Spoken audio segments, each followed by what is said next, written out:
And that is the last you will hear of my pirate voice. This is Inside Geocaching HQ. Welcome. I'm Chris Ronan, your host for the podcast. We are busy with the lost treasure of Mary Hyde. Hope you have been enjoying the challenges this summer. Later in the show, we will hear from Audrey Kettler from the marketing department at Geocaching HQ, who will tell us how the Mary Hyde story came about.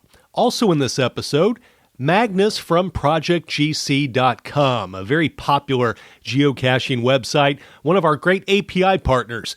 Someday we'll do a show where we just talk about the API program, but for now, we will chat with Magnus, who is the founder of Project GC. But first, Jayme Hewitt.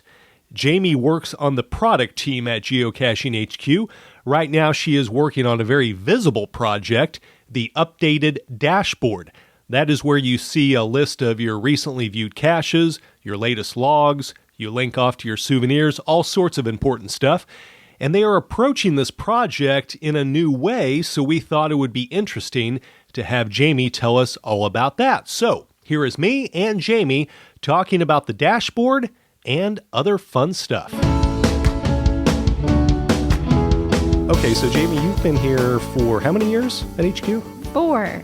And how did you start here in the first place? I started on the community and volunteer side of things and was hired as a community manager, half that, half volunteer team. So I supported the worldwide crew of community volunteers while answering some tickets in a queue.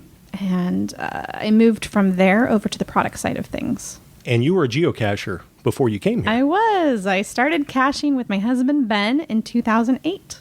So you started here on the community team, and you've done a few things over the years, right? Mm-hmm. Until you are where you are now. So what kind of work have you done leading into this role that you are currently inhabiting? Yeah. So on the community side of things, I answered questions from people writing in, concerns, reported bugs, took feature requests, et cetera, from people writing in. I worked in the forums for a while. I worked with the volunteers and helped triage problems that they were having, working with a volunteer team. I became user insights analyst when I moved over to the product team. That was a move that it started in my head when I was on the community team because I really wanted to report these bugs and these feature requests and these things I was hearing to people. And at that point in time, we didn't really have a great feedback loop set up. And so I didn't really know where to give these things to people. And I felt kind of horrible saying like, yeah, great, I'll report your stuff. And there was nobody to take it. So I, at that point in time, said, hey, can we start a feedback loop? I would love to be the person to do it. So I was given the role of user insight analyst, and my charge was to get feedback from the general community and bring it into product development meetings. So that was my start on the product team. After that, I transitioned into the role of product manager. And so, yeah, it's been a natural progression, I guess, to where you are now. And so what is your title now, and what is your job description, what your general day-to-day duties are like? Yeah. So my title is product manager.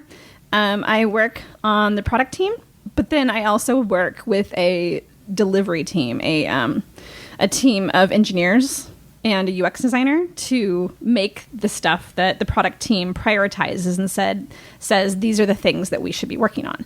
So my two separate teams are, the product team is a team of product managers that also have delivery teams of their own. It's like Ben, that you've heard from before on this podcast, is a product manager for the mobile team. So I am a web team product manager. My delivery team works on website features and stories. That's kind of what I do. So as a product manager, we are taking bugs and feature requests and business needs, and we are prioritizing them as to what the community is looking for, based on what the business needs, based on the development resources that we have available at the time. And we're taking all those thoughts and smushing them together and saying, okay, what's the highest impact thing that we should be working on right now? What's going to make the most impact for the users and for Geocaching HQ? And that's how we decide the work to do as a product team. And then that goes to each of the web delivery teams. We have 3 separate web delivery teams. Each of them are working on separate features, separate bugs from each other, and that's how we make the work happen. We've had Nadia on the podcast. We've had Ben. So they are both working on different delivery teams, Completely correct? different. Yeah. Yep. And I'm working on a different delivery team than Nadia. Her team is focused on very specific different features, and our team has been focused on the dashboard. Which is a great segue into why I thought it would be really interesting to have you on the podcast, is that each team does things a little bit differently in terms of how you decide how to attack these different projects. And your team has, as you said, has been working on the dashboard project. Mm-hmm. Could you talk about how you guys decided to do the dashboard the way that you have? Because it has been different, and it's I think at times been scary for some for some of the community. Yeah. It's been exciting for some. And I think if people understand a little bit more behind how you all decided to do it this way and what the benefits have been and what maybe you've learned during the process, I think that'd be really helpful for folks. Yeah, sure. It started pretty organically. My dev lead that I work with, Dave, he said, "Hey, can we try something different this time with this big project?" And I said, "Okay, what are you thinking?" And different from what? I mean, the kind of the traditional way of doing it. Like different from the way we have developed things in the past, which is we've researched a big, huge chunk of research before we start on a project. And then we think we know all the answers from our research. And we create it in the way that we think will help serve the general community, and then we release it. Done, right? And with usually a few follow-ups in the end.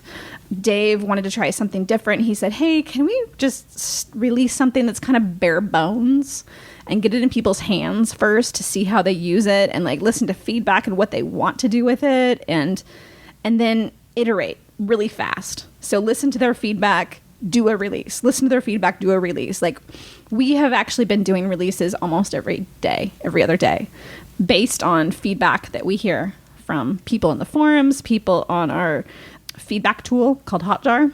So that's kind of a different plan than typically what we've been doing at HQ. At first, we were a little bit worried with releasing something really bare bones to the community, thinking like they're going to think that we release this thing and we're done, because that's what we usually do. And we were worried about that at first. And so we wanted to be really proactive in the forums and say like, whoa, we're not done. We promise you we're going to listen to you. We're going to listen to your feedback. We're going to be looking at data. We're going to be looking at quantitative results and qualitative results to see what people are needing, what people are missing, we're going to be watching how people use this. And we truly have tried to respect the feedback and listen to the feedback and see what problems people are having, so we can help try and solve those problems on the go, not having a fully released product, but keep adding value to it as the summer goes on. So what are some examples of maybe things that people have noticed of ways that you've changed or made tweaks and additions based on that feedback? Yeah. The first one was a super big deal. Within the first couple of weeks we released it, but we initially elected to remove email functionality from the profile and have everything go through Message Center. And we found out really quickly that didn't work for a lot of people. We have changed our minds on that and brought back email functionality for everybody through the profile and said, okay, that's fine. We won't do that. Another change that we switched out after listening to feedback was the About tab on the profile. People have statistics that they really love to display there. One of our concerns initially was that not everybody has that filled out. And so it was a confusing experience for people who didn't have anything there. And we heard really strong opinions from people who did have stuff there, that they're really proud of their stats. And please make that the default landing page for the profile. So we did switch that back eventually too. So I know somebody's probably out there right now, they're listening and they're saying, but I still want them to change this or this or this, and they haven't changed it yet. So 2 questions. One, the first question, if somebody they still see things that they feel like really need to be changed. First question, how can they make their feelings known? Second question, does there come a time when it's done? Or, I mean, how long does this process go on for? Yeah. I mean, we do have bookends. We have planned bookends in our head and on our team. We're aware of all the changes we want to make on the page before it's done. So we've kind of defined what our bookends are for completion, and we'll let everybody know when we're finished. We're not just going to stop talking in the forums. The other question was, if people have changes, they still continue to leave feedback for us on that little green widget guy down in I think it's now on the center side of that page. We read all that. We're paying attention to if you're loving it or hating it. We also respond in the forums. If you go to the forums, every single release, Chris writes a user release notes for the forums for the release. So we follow those and we pay attention to those, and we're listening to feedback. One thing that we have been hearing and we haven't addressed yet, it's the map link. We hear a lot of that on Hotjar, so I can address that if you want me to now. Sure. When we first began this project, there was initially supposed to be some changes in the header to bring more visibility to the map link and the search link on the play dropdown of the header, which is visible on every single page of the website. So one of our reasonings for removing it from the dashboard was that it felt redundant if that was in the play dropdown menu. Although at that point in time, it wasn't super easy to see because the text it wasn't very clear. What we've done is we've made some changes, or we will be making some changes to the header very soon that will make it incredibly clear in the play drop-down menu. Map will be the very first thing you see when you do that. Search will be the very next thing you see. There's going to be little icons next to each of them. So they're going to be very clear to say, like, oh, this is the map. I can get to the map from any page on the site. I don't have to click to my dashboard to go to the map. So we wanted to make it even easier than like taking you to your dashboard to take you to the map. So we wanted you to just access the map from anywhere. So that change was supposed to happen at the same time or before the dashboard ever got released. We ran into a few problems where we had some shortages in developers in the company, and that project fell behind. So we're almost done with it, though. So you'll be noticing some changes in the header soon that should hopefully make it easier for you to access the map. And so with a project like the dashboard, you can still use the old way of doing it for the time being. Yep. And at some point, but you can switch back and forth, right? Mm-hmm. If you decide, I've seen some people who are worried that if they switch over, they can't go back, and it's an easy thing to go back and forth and check it out and see how things are changing over time. Yep. Yeah. Please go check it out if you haven't seen it from May when we first released it. There's a lot of changes that have happened since then. We've reduced the white space, which was another feedback complaint we had from people. We could do a whole episode on white space, White space. Yeah, definitely. The pros and cons of white space. Yeah. Yes, we could do that. Yeah. So, no, we've tried to reduce some of that because we know that scrolling is a pain in the butt for a lot of people. And we have pretty big screens here. So it's easy for us to see a lot on our screens, which we need to remember to test it out on smaller screens and make sure that we don't require too much scrolling for everybody. So we're trying to ease that a little bit. Well, I'll let you get back to making iterations. Thanks, Chris. Thank you.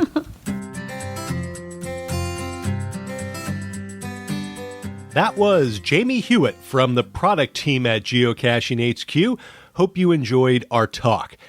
Earlier this year, I spent a lovely week in Sweden and Denmark, and on one of those days, I had the great pleasure of geocaching with Magnus, the founder of Project GC. He showed me around some of the great caches in his city, and we took the opportunity to record a short conversation about his website. I did not have any of our usual equipment with me, so this was recorded on my phone in Magnus's Cashmobile. But it was a very interesting talk. Hope you enjoy.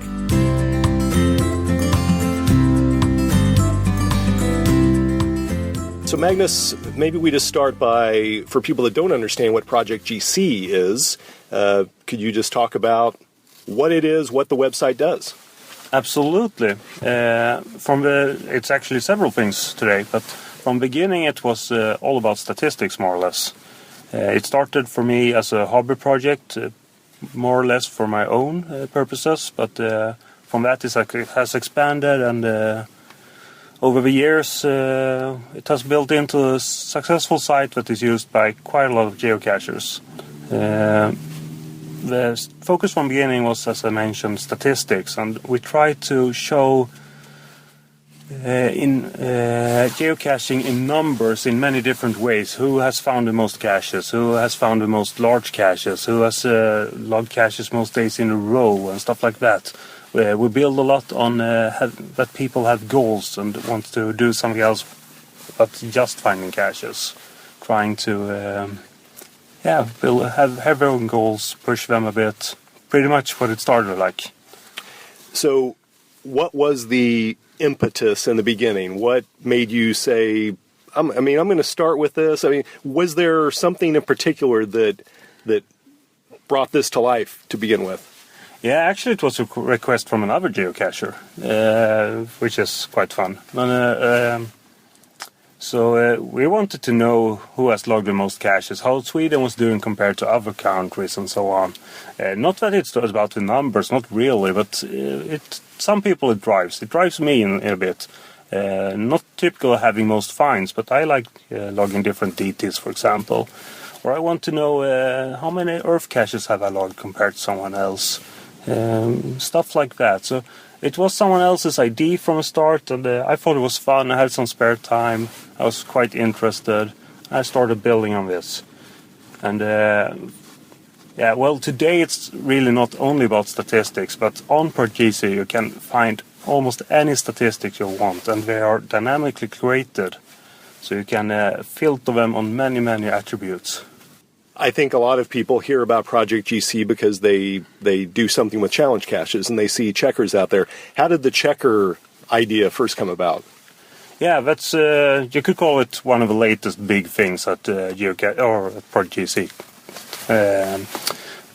The thing was that I saw personally so many challenges that was so hard to figure out if you could log or not.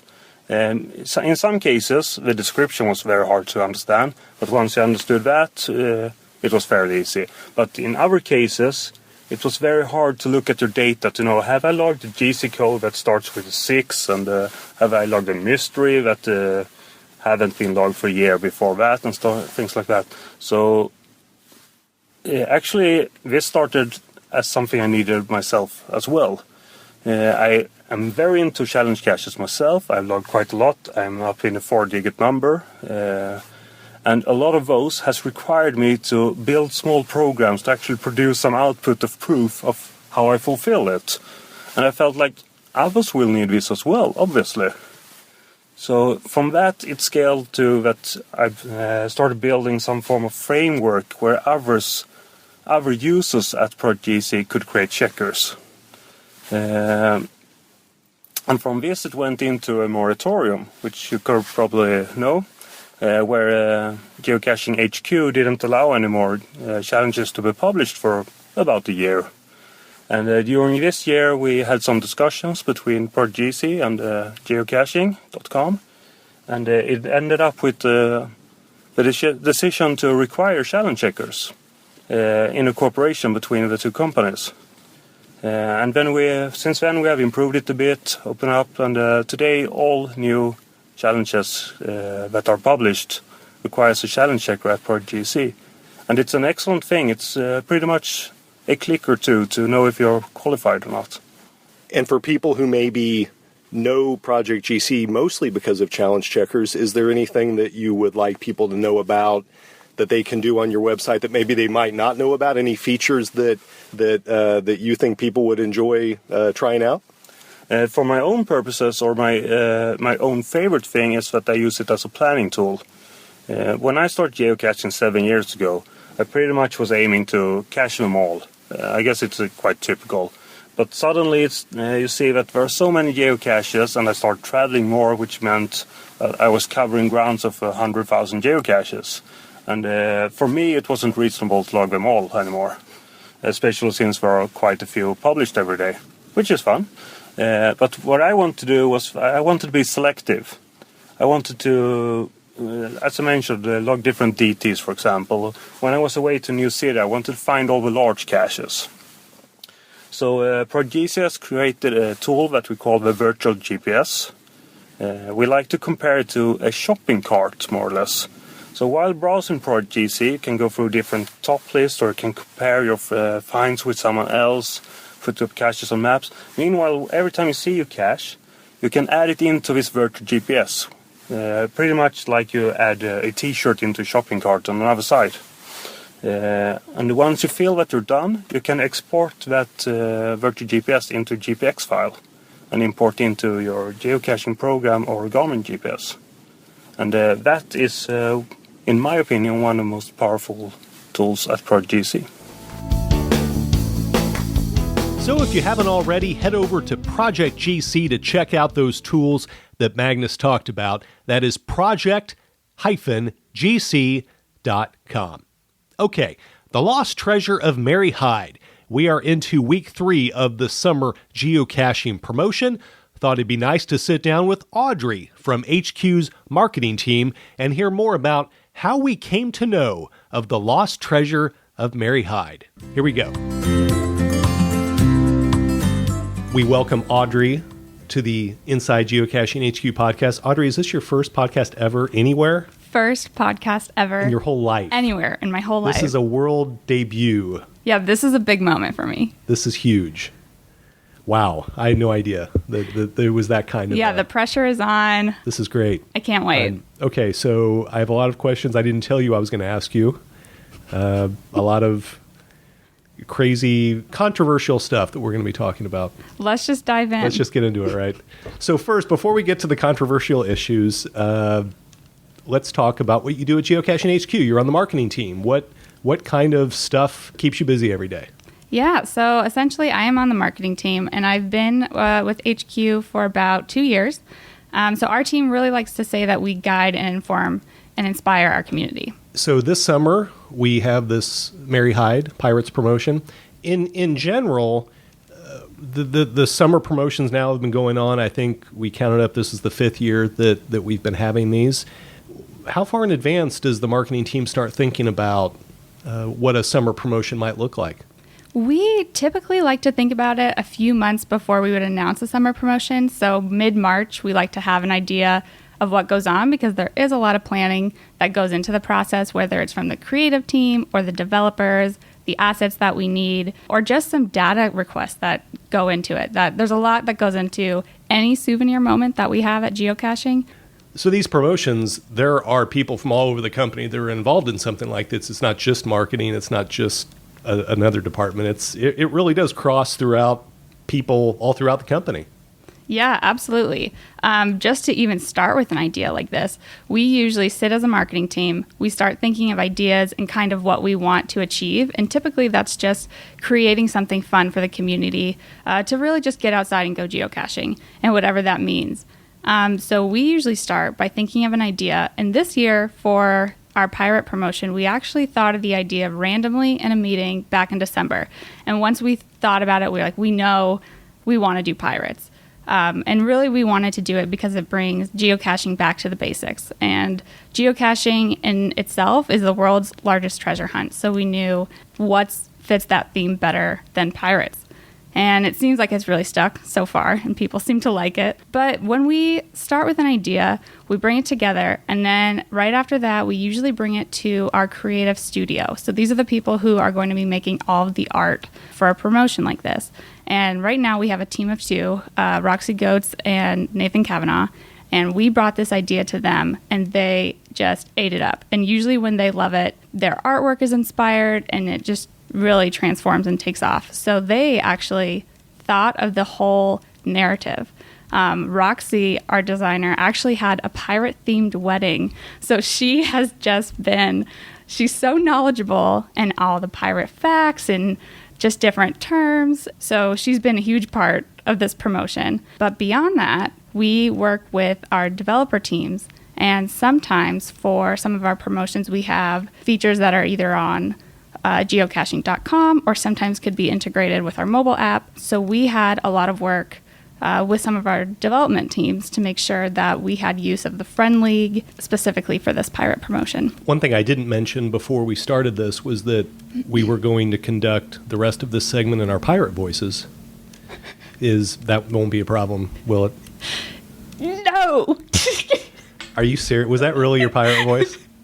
Arg! Oh my gosh. Yeah, we're not going to do that. Oh, yeah, that's bad. The other thing, I thought we could go to a Long John Silver's and do the rest of the segment from a Long John. Is that a problem? Yeah, that's perfect. Of course, people who aren't from the U.S. are wondering what I'm talking about. And what Long Chris John isn't Silver's. telling you is that he's drinking a bottle of rum right now. Well, that goes without saying. I think everybody realizes that when we do one of these It is 11 a.m., podcasts, so. Well, it's a Socially podcast, acceptable. Right? Of course, yeah, absolutely. So for people who aren't familiar with this summer's promotion, it is The Lost Treasure of Mary Hyde. And what all does it entail? Yeah, so this is a 4-week-long promotion with new challenges each week. So each week there will be a new souvenir up for grabs. So using the Friend League, you'll see what points you need to earn, whether that's a team challenge or an individual challenge. And once you earn the points, you will be awarded that week's souvenir, which will be a map piece. Once you earn all 4 map pieces, then you will earn the coveted Mary Hyde's Lost Treasure. You mentioned Friend League, which is one of our newer features on the website, and it's kind of getting a test run with this Mary Hyde promotion. What is Friend League all about? Yeah, so the Friend League is essentially a leaderboard that shows you and your friends' geocaching activity. If you log a cache, attend an event, you can collect points in the form of gold coins. So this new feature, like you said, is being tested through this promotion. It was created by one of our developers, Heather Wallachy.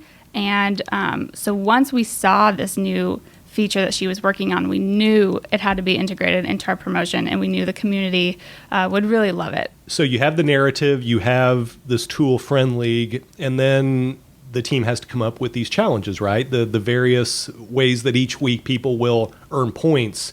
And I would think that there's a challenge, no pun intended, with trying to come up with something that is, yes, it's a challenge, but it's also achievable, right? We want people to have the opportunity to earn these souvenirs.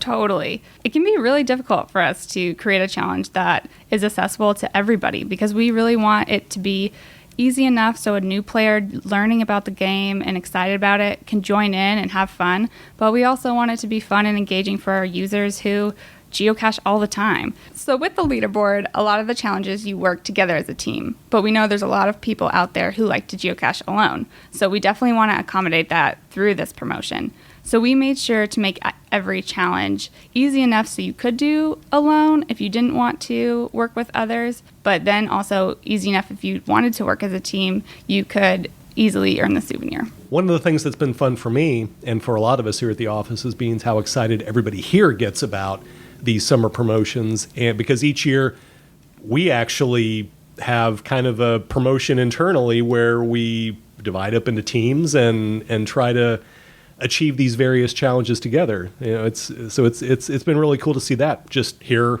in the office every day. Yeah, definitely. So we've actually split up into teams of 5 or 6 around the office, and people are just having the best time. So are you bringing your team up or down? What's the... Oh, way up. Way up?